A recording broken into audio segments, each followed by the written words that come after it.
Good morning and welcome back to Building a House from Trees. So, in this week's episode, I'm going to dive into just a quick little tour of the project and an update.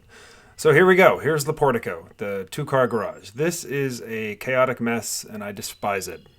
I can't wait to get the lumber out of there and get everything cleaned up. I just haven't had time. This is what the bay should look like.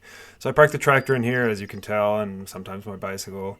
The other day when it was raining and my truck was loaded with tools, I could back in there and cover it up, and that's just wonderful. And the tailgate comes right up to the loading dock. It's really, really a great design. So this is a door into about where the kitchen will be. On the left will be a counter, kind of like that size, but obviously sticking out a little more, the sink, the stove. But here is the downstairs. There will be some walls around the stairs there, a door down into the basement. But this is basically going to be an open room. It's a little bit of chaos right now because of all the tools and the offsite jobs that I've been doing. But here's the stairs into the basement. The basement is kind of cleanish right now. I can stay on top of that, but it's a nice space. And here are those massive doors. They worked great this winter. They're not done, obviously, but I've got them kind of closed into a 6-foot door. But they can be a 3-foot door, a 6-foot door, a 9-foot door, or a 12-foot opening. So I'm really happy with that. But here is the basement. Coming out of the basement, the retaining walls, which of course need time to be tuned up a little bit and made pretty. But this is the eastern side, the side of the house facing east, obviously with the second story balcony up there. I'm really looking forward to getting some siding up this summer when I have a moment, which I will talk more about later. There are fewer and fewer moments these days. This just worked out great. It's a really tight, solid, positive closure, and I love that. So obviously the pressure tank, the power, I'm looking forward to getting the plumbing run one of these days. So that's about where the wood stove will be. Again, kind of living room, dining room over there in the corner, and the bathroom down here, the water closet. So let's go on upstairs. You saw this wall being framed last week or 3 weeks ago, whatever it was. That's been nice. Again, I'm just excited to get going on the rest of the framing up here. Later in this video, you see I mill out some of the 4x6s for this right here, this space, the loft. That right there is going to be just like a half-bay second story loft, legitimately timber framed. So that's going to be a fun little project to get up, and then I can kind of frame under that. But here's the master bathroom, or the main bathroom, or whatever, upstairs. Right there is going to be a big 6-foot soaking tub because I'm a tall feller. Walk-in shower, sink, and toilet. A little bit of a closet there, and this is going to be the entrance out to the attic, or the second story loft, and that's going to be inside the closet of the bedroom, because largely, there's not going to be a huge need to get out there. It'll be closed in, but cold storage, and eventually it could be very easily turned into living space. So we'll see where that goes, but for now there's going to be plenty of room in the main part of the house, which here it is. So the bed is going to be here.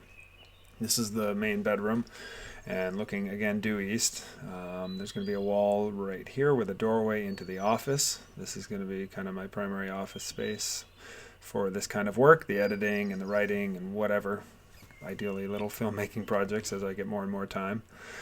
Once this house is done, oh look, a crow. I think there were 2, but I just saw 1. But this is the property. This is the field that it's in.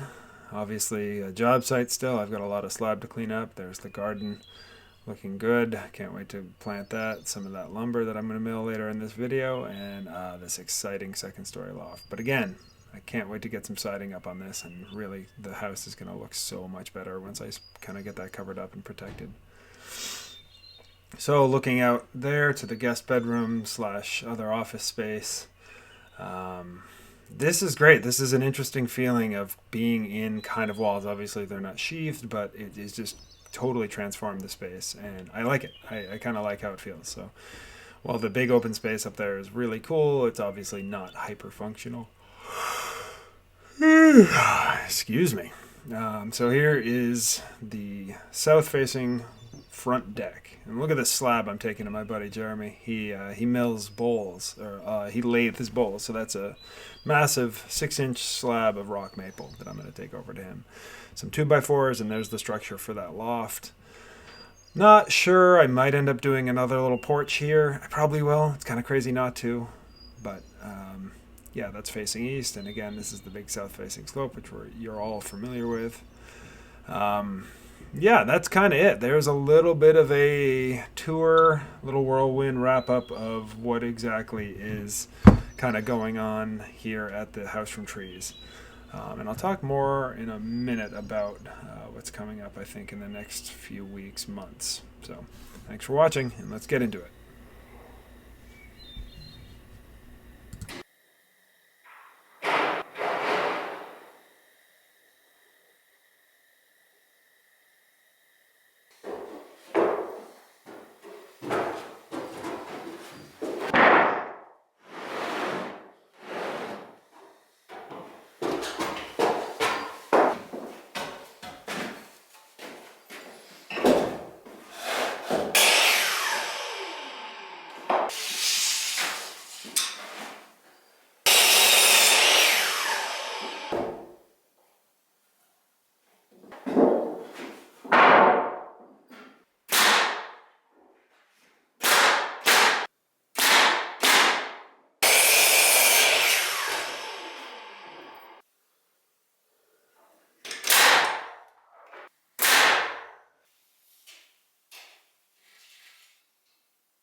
Well, once again, this GoPro 7 just randomly turned off and told me I needed to repair a file. So anyway, I got this framed in the meantime. Very simple. I'm just trying to decide this is the inside of the shower, and I'm going to fill that rectangle with glass bricks, and I'm just going to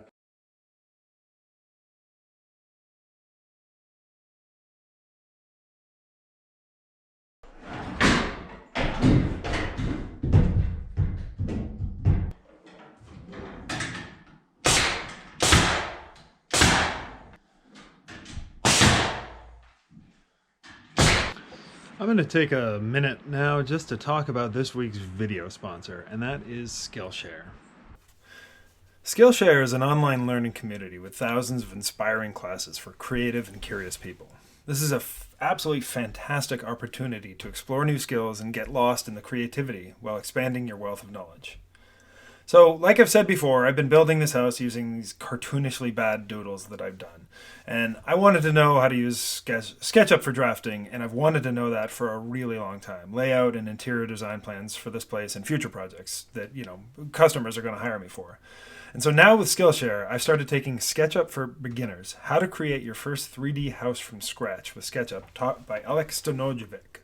In just a few short lessons, I've begun to wrap my head around what was previously really daunting to me about this program. All the weird little ins and outs of the mouse moves. It was really frustrating for me. But now I'm starting to get it. And I'm really looking forward to being proficient at it and confident that this program on Skillshare is going to get me there.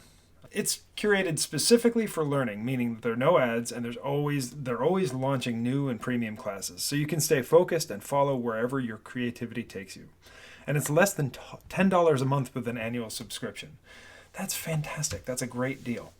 The first 1,000 of my subscribers to click the link in the description below will get a free trial of premium membership, so you can begin to explore your creativity and start to get wicked learned like I'm doing with SketchUp for Beginners, how to create your first 3D house from scratch. Again, I want to thank Skillshare for the sponsorship and the opportunity they're giving me to promote this program that they have. I think it's just a great way for adults of all walks of life to learn and to explore creativity and, you know, expand their wealth of knowledge for very, very small amount of money, which is great. So dive into it and click the link in the description below. All right, back to the program.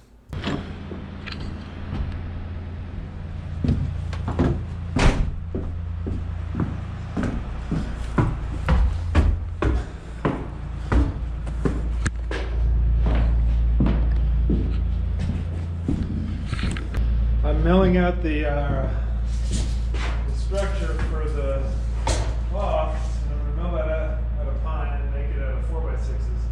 So 112 inches, 2x, 9 feet. Alright, sounds good.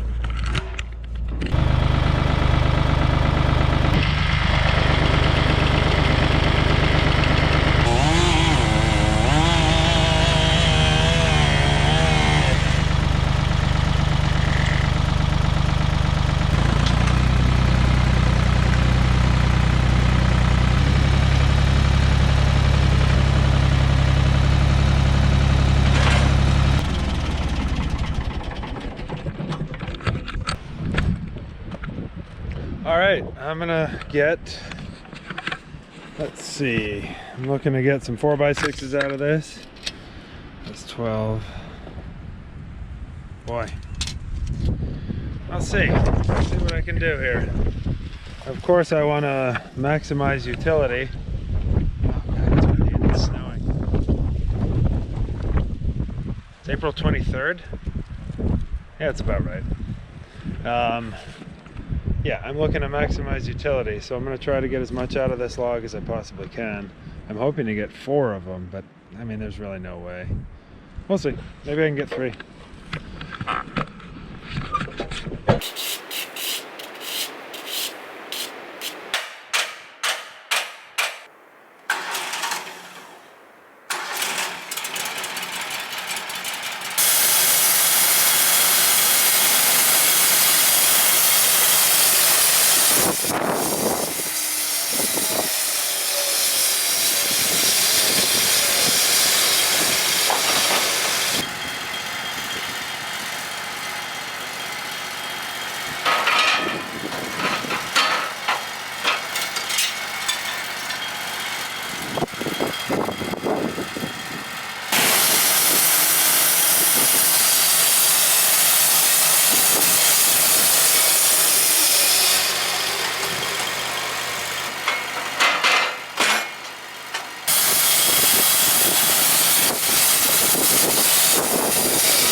frame, 10